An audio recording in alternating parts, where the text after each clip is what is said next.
Early Christianity did not suddenly burst into bloom. By the 1st century, seeds of political unrest had been sown in Palestine. By the time Jesus was born in 6 BC, the Roman Empire had controlled the Jewish nation for more than 50 years.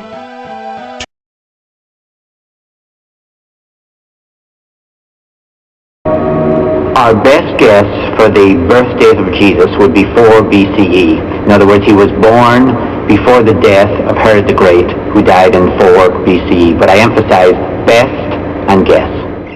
2,000 years ago, the Holy Land was a place of bloody oppression. It was part of the Roman Empire, which installed Jewish puppet kings to manage its interests.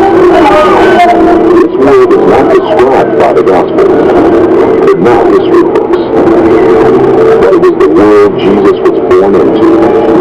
There's an even bigger question mark over the exact timing of the nativity. Jesus was not born on the 25th of December. And the year zero. That much we know. We know because the monk who revised our modern calendar in the 6th century made a simple mistake in his math when he calculated the first year AD. So when was Jesus actually born? There is little hard evidence. When this was happening, in real time, historically speaking, nobody cared. People didn't keep detailed records of the births or deaths of poor people. The Gospel of Matthew tells us Jesus was born during the reign of the Jewish king Herod the Great. And most scholars now place his birth just before Herod's death, in about 4 BC.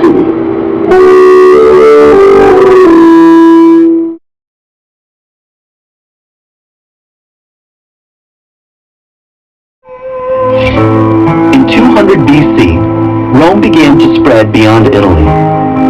It would eventually dominate the entire Mediterranean. By the time Jesus was born, the empire was starting to control the ancient land of Israel.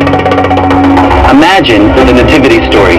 Jesus in a manger, Mary and Joseph, the wise men, Herod. It's all meant to have happened right here. But did it?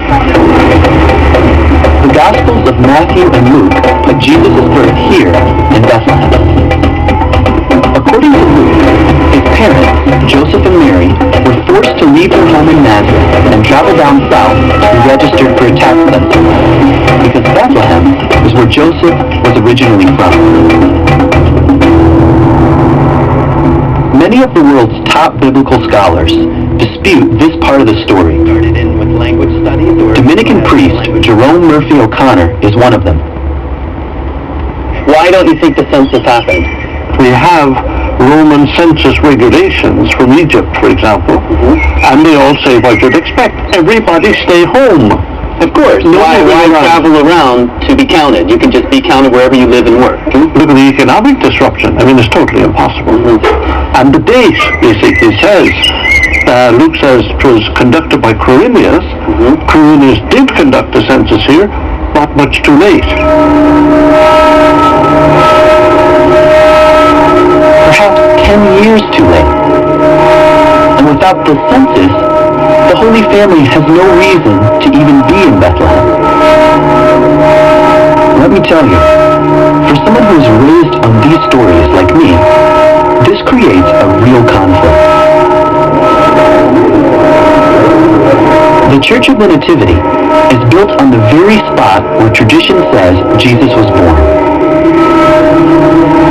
The manger scene you see depicted every year at Christmas time is supposed to have happened right here. Now, I'm not so sure. One of the people who has seriously questioned the entire nativity story is famous biblical historian John Dominic Crossan. Do you think the nativity story is historical? No, I do not think the nativity story in either Matthew or Luke is historical. All the details are really totally different. We combine them in our cribs, but they're totally different. Each of those I see as parable rather than history. So you don't think they happened? No. For example, Matthew's going to have Jesus as the new Moses. Going to have Herod kill all the young children, just like Pharaoh killed all the young children in Exodus. It's a powerful parable, it's not history.